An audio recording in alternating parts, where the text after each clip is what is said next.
My name is Eric Krupa. I'm privileged to lead and serve our global engineering and maintenance teams over at Lineage Logistics. I think with every implementation, we have a lesson learned or two, or three or four. But if you think about what we're doing, it's not a software implementation. It's truly a change management initiative. And so if you understand how to approach the change management aspect, you're guaranteed of success is going to go well up or multiply.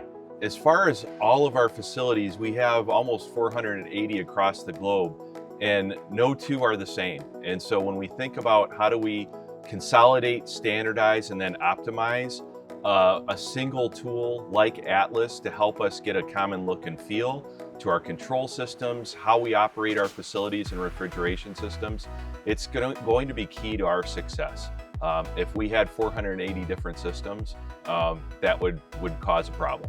We've seen tremendous savings at a few facilities, upwards of 20 to 30%. You can't improve what you don't measure. And so in some cases, getting a baseline is half the battle.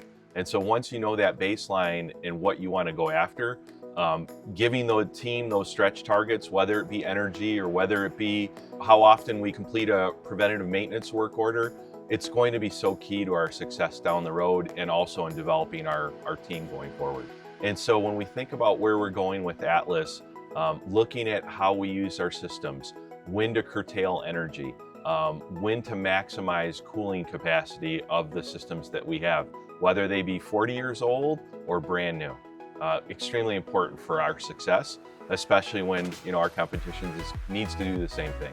Having eyes across our enterprise is going to be huge for us because today every single facility kind of operates on its own, and we need to put that idea of consolidation and standardization in place so we can optimize how we run our facilities.